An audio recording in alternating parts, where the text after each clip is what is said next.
2023, em nossa igreja, vai ser o ano da família.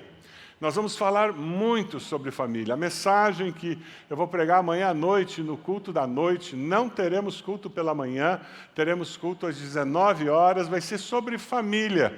E durante todo o mês de janeiro, nós vamos estar falando sobre família. O livro do mês é um livro muito especial. É Famílias Imperfeitas, Graça Perfeita. Esse é o título do livro. Famílias Imperfeitas e Graça Perfeita. É por isso que nós vivemos família. Deus tem um projeto, o projeto de Deus é a família.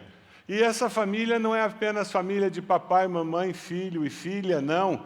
Essa família muitas vezes é de órfãos, muitas vezes essa família é composta só por uma mãe com os filhos, só com um pai com os filhos. Nós temos vários tipos de famílias monoparentais.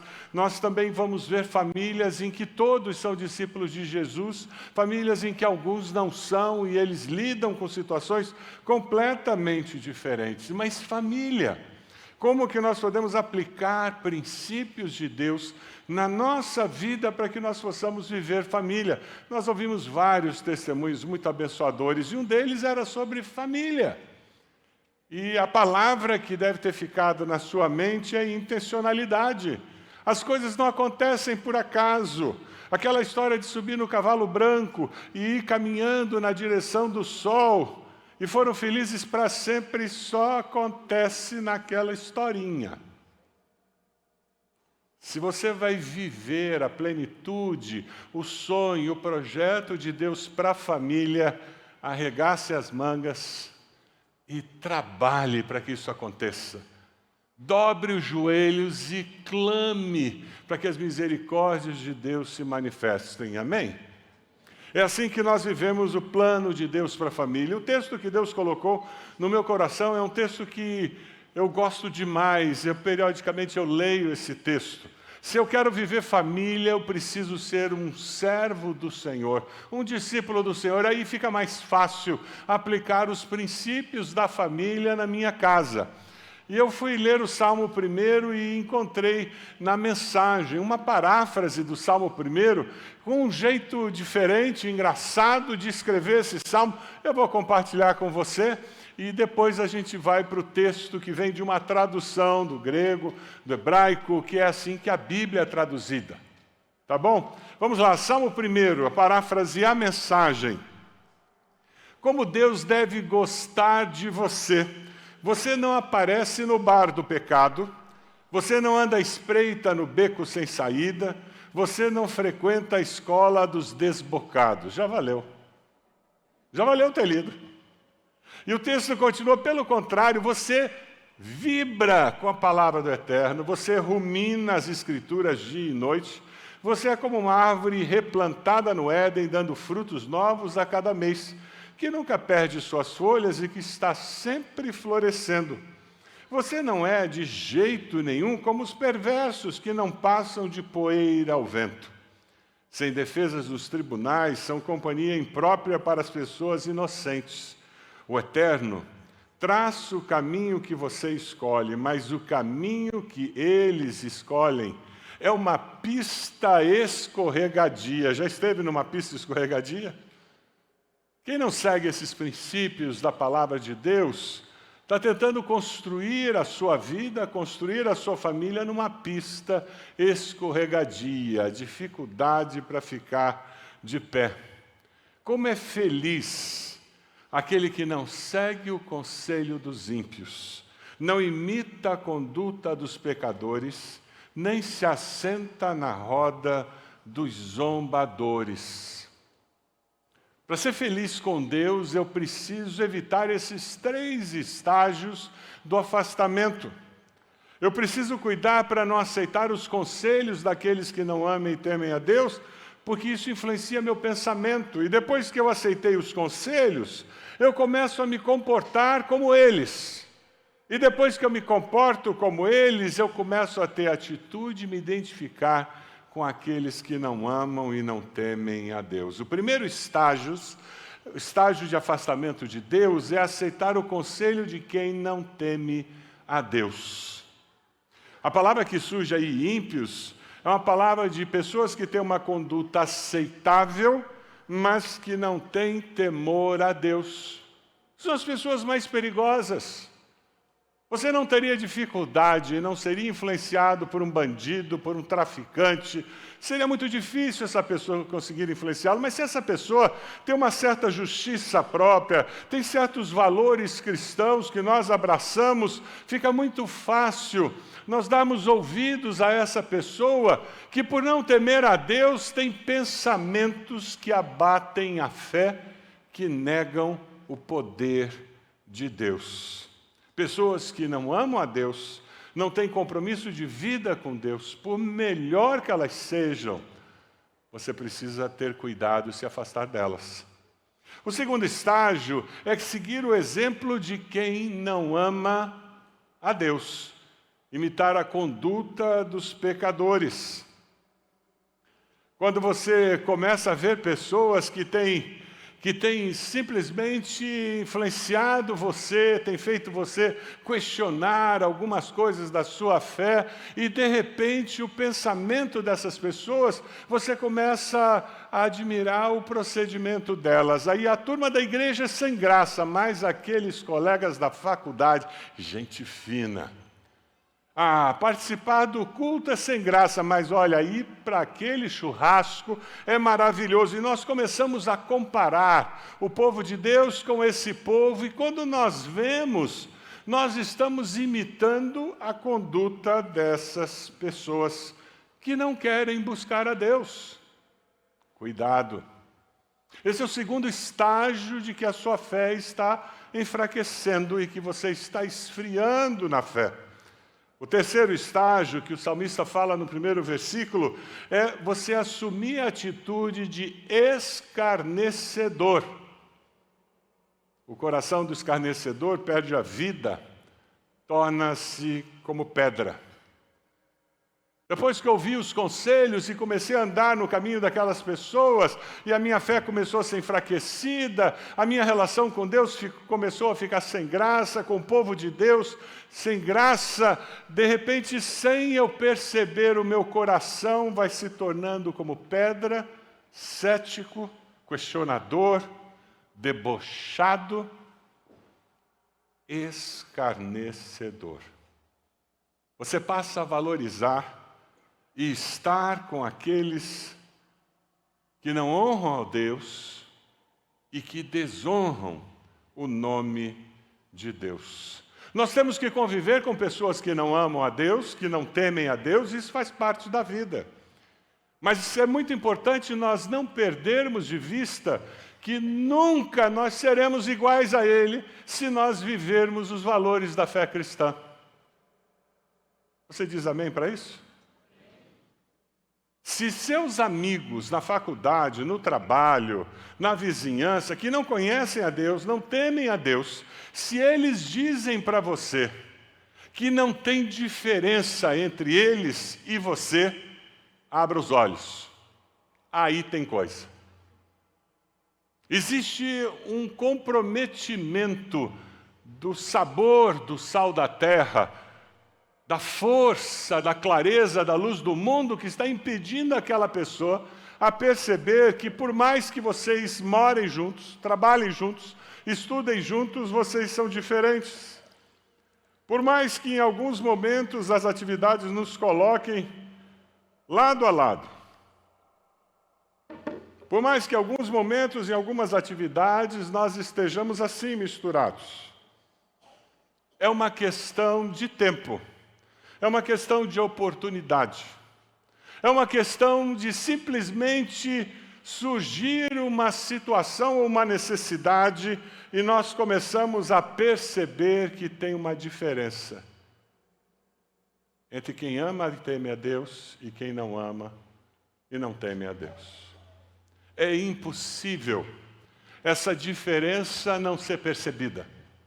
Não tem como eu ser discípulo de Jesus em 2023, 24, 25, o resto da minha vida, sem que essa diferença não fique aparente. O meu desafio, o seu desafio, nesse ano que se inicia, é que as pessoas percebam que, embora nós trabalhemos juntos, embora moremos no mesmo prédio, embora nós possamos ser amigos, que têm muitas coisas em comum, mas eles têm que perceber que nas coisas fundamentais da vida, nós discordamos e somos diferentes. Só assim existe esperança para esse seu amigo, sua amiga, parente, de conhecer a Jesus, porque se não existe diferença, por que ele precisa aceitar Cristo como Salvador? Não é verdade? Isso não é rejeitar a pessoa, não é achar que eu sou melhor do que a pessoa, de maneira nenhuma. É simplesmente atestar a realidade de que aquele que está em Cristo é nova criatura. As coisas velhas já passaram e eis que tudo se fez novo. É interessante que dessas 3 observações negativas, o salmista no Salmo 1 vai para observações positivas agora. No versículo 2 do Salmo, nós vemos que pessoas que vivem essa nova vida com Deus têm uma vida cheia de frutos. Ao contrário, sua satisfação está na lei do Senhor, e nessa lei medita de dia e de noite, é como uma árvore plantada à beira de águas correntes, dá fruto no tempo certo, e suas folhas não murcham. Tudo o que ele faz, tudo o que ela faz, prospera. Por quê? Porque as raízes estão no lugar certo, no lugar onde elas são sustentadas pela água. Elas estão ali e produzem o quê? Frutos na vida dessa árvore. A vida cristã é marcada pelo prazer em ler e meditar na palavra de Deus. Ah, pastor, eu não gosto de ler. Bem-vindo. Boa parte da população não aprendeu a ler e não aprendeu a ter prazer na leitura. Hoje nós temos aplicativos em que você pode ouvir a palavra enquanto você está indo para o trabalho. Temos aplicativos que você pode ouvir a palavra enquanto você está fazendo o seu período devocional. Mas você pode ler também. Não significa que você vai ler a Bíblia inteira nesse ano. O Clube da Bíblia, você se matricula e é uma maneira de nós juntos nos incentivarmos a ler a Bíblia toda, mas de repente você só vai conseguir ler o Novo Testamento. Mas está ótimo. É melhor do que nada, não é verdade? Ah, pastor, nem isso eu consigo. Eu não vou conseguir ler 3 capítulos por dia. Então tá bom, não tem problema. Que tal ler os 4 evangelhos num ano? A tarefa é do tamanho apropriado? 4 evangelhos, você tem que ler um evangelho a cada trimestre. No final do ano você lê os 4 evangelhos. Você leu as 4 histórias de Jesus que se somam, se complementam. Mas eu preciso de alguma forma decidir. Eu vou ter prazer nessa palavra e ela será a minha satisfação. Sabe por quê? Um comentarista disse: o ser humano ele pode ser capaz de meditar e não agir, mas ninguém deveria agir sem antes meditar. Eu vou deixar esse slide para você ler de novo agora. Lê de novo e deixa esse conceito penetrar na sua mente.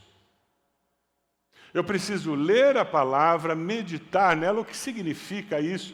Para que serve? Se você faz guerreiros, você está acostumado a fazer isso, porque as devocionais daquele discipulado guerreiros desafiam você a ser regular nesse meditar, nesse refletir na palavra de Deus. Se você fez sementes em nossa igreja, você também foi desafiado a fazer devocionais e a refletir, a ruminar, a pensar, a meditar no significado daquilo e como aquilo pode ser aplicado à minha vida. Versículo 3 diz que essa pessoa que medita, que tem prazer na palavra de Deus, é como árvore plantada à beira de águas correntes. Dá fruto no tempo certo, e as suas folhas não murcham. Tudo o que ela faz, prospera. Há muitos anos, eu tenho o hábito de pedir a Deus um texto que me acompanhe durante aquele ano. E ao longo da minha história, Deus tem me dado vários textos. Eu não sei se você tem esse costume, mas se você não tem, comece a fazer isso e diga a Deus qual é o versículo para esse ano. E quem sabe, durante o mês de janeiro, você vai ouvir uma mensagem, você vai ler alguma coisa na Bíblia, você vai ouvir alguém comentando algum texto, e o Espírito Santo vai dizer, é esse. O texto que eu vou compartilhar com vocês é o texto que Deus deu para mim para esse ano, 2023, Josué 1, 8, 9. Pastor, esse aí é carteirinha. Todo mundo sabe esse texto, todo mundo já viu, e daí? Não precisa ser um texto diferente. Na maioria das vezes, eu tenho descoberto que eu não preciso aprender coisas novas de Deus. O que eu preciso mesmo é ser relembrado daquelas verdades eternas que eu já conheço. Alguém aqui tem uma experiência parecida com isso? Alguém aqui já se sentiu assim? Eu não preciso aprender coisa nova. Sei tanta coisa. Ah, mas Deus precisa me relembrar de algumas verdades, e eu estou entendendo que é isso que Deus está fazendo comigo nesse ano. Josué 1, 8, 9 diz, fale sempre do que está escrito no livro da lei, estude esse livro dia e noite e se esforce para viver de acordo com tudo que está escrito nele. Se fizer isso, tudo lhe correrá bem, e você terá sucesso. Lembre da minha ordem. Seja forte e corajoso. Não fique desanimado, nem tenha medo, porque eu, o Eterno, o seu Deus, estarei com você em qualquer lugar para onde você for. Ao longo desse ano, muitas vezes, eu vou sentar, eu vou ler esse texto em outras traduções, eu vou pegar um comentarista, eu vou tentar ouvir o sermão que alguém pregou nesse texto. Por quê? Porque esse é o texto que Deus disse durante esse ano. Eu quero que você medite nele, rumine, que você absorva tudo que está nesse texto. Assim como você está sendo desafiado a fazer os seus alvos no próximo ano, para que você tenha direção, eu queria desafiar você a buscar de Deus um texto. E quem sabe você vai colocar aqui nessa folhinha também. Porque é muito importante nós termos esse olhar da eternidade quando nós pensamos em seguir a Cristo, em construir uma família, em ter uma vida profissional segundo os valores e os princípios do Senhor. O salmista, no Salmo 1, ele conclui de uma maneira muito linda. Olha o que ele fala dos ímpios. Eles são como palha que o vento leva. No dia do juízo, eles serão condenados e ficarão separados dos que obedecem a Deus. Existe, sim, céu e inferno. A Bíblia diz assim. Deus não criou o inferno para o ser humano. Deus criou o inferno para Satanás e os seus demônios. Deus criou o céu para os seres humanos. Mas como Ele nos deu livre-arbítrio, Deus nos deu o caminho para nós escolhermos ir para o céu. Você quer ir para o céu depois da morte? Levanta a mão. Quem quer ir para o céu, levanta a mão.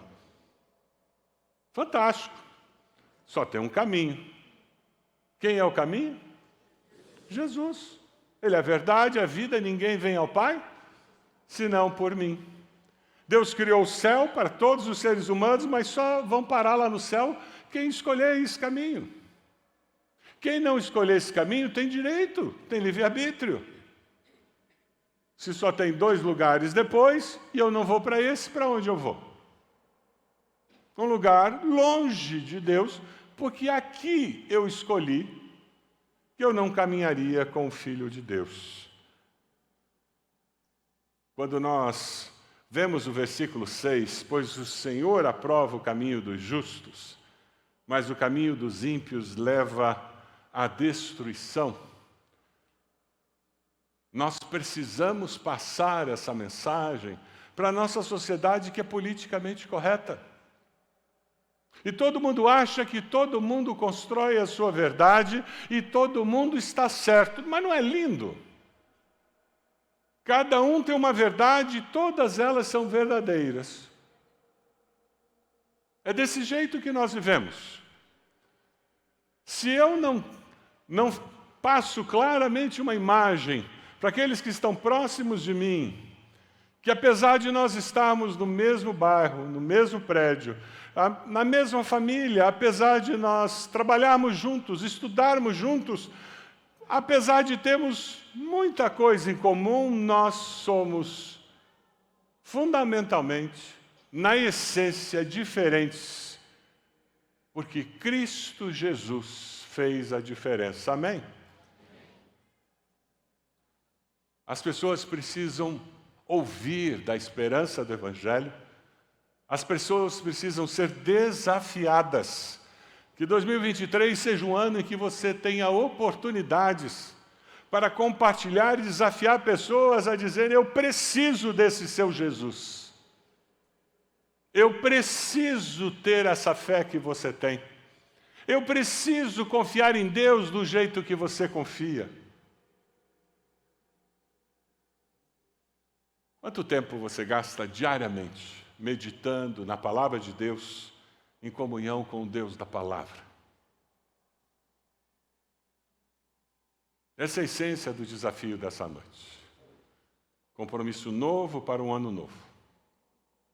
Você está em um desses estágios de afastamento e quem sabe você veio porque seus pais obrigaram você a vir?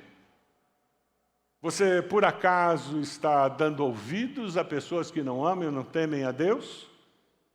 Quem sabe você já anda no caminho deles? Quem sabe seus pais não sabem, quem sabe seu esposo, sua esposa não sabem. Quem sabe os irmãos do seu pequeno grupo não sabem, mas você sabe que você tem andado, tem abraçado condutas que não combinam com o discípulo de Jesus. Ou quem sabe, você está me ouvindo agora e seu coração já está duro como pedra. E com uma cara de deboche, você olha para mim dizendo: você não sabe nada. Tem muito mais na vida para aproveitar. Aqui é perder tempo. Esse negócio de Jesus é perder tempo. Já ouviu gente falar isso? Eu já vi muitos falarem que pensavam assim antes de se arrepender dos seus pecados e confessar Jesus como Senhor e Salvador.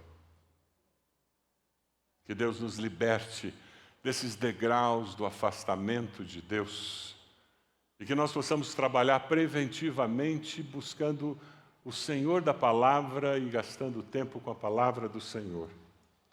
Um ano novo, de vida nova, buscando intimidade com Deus. É isso que você deseja? Quem sabe sua decisão hoje tem que ser interromper os estágios de afastamento de Deus.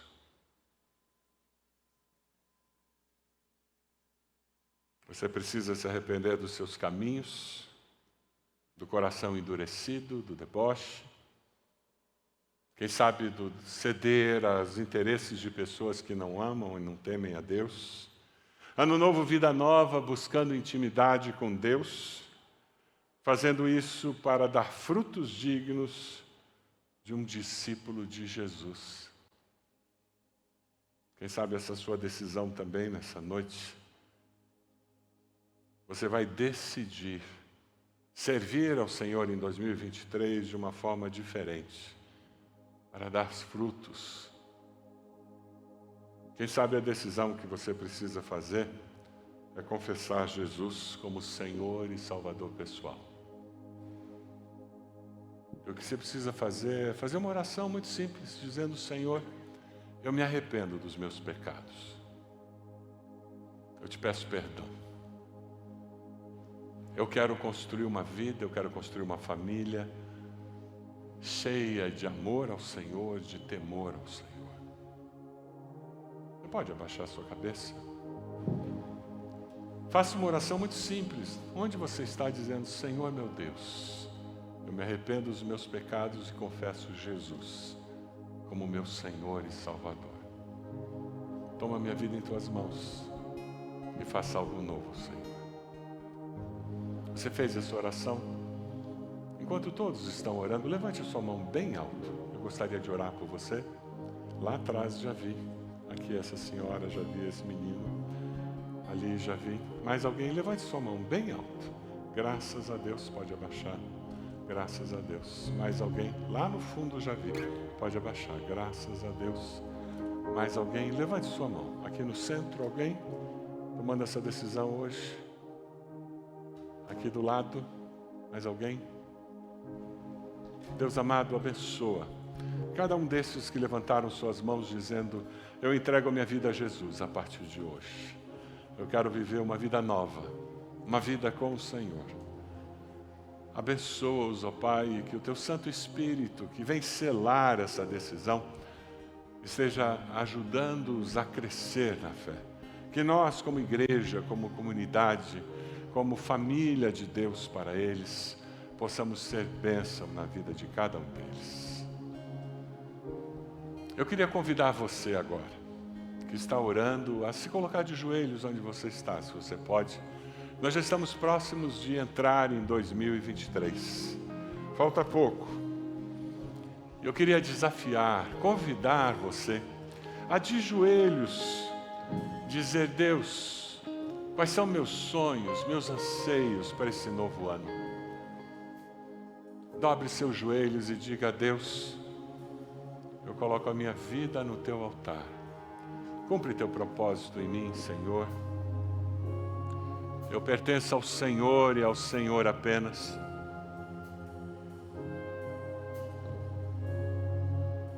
Ore pelos seus familiares. Peça a bênção do Senhor sobre cada um deles.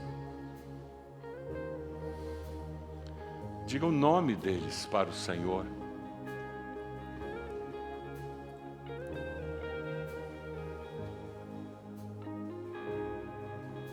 Ore pela sua igreja, peça a bênção do Senhor sobre aqueles que lideram você, lideram o seu pequeno grupo, o ministério onde você serve.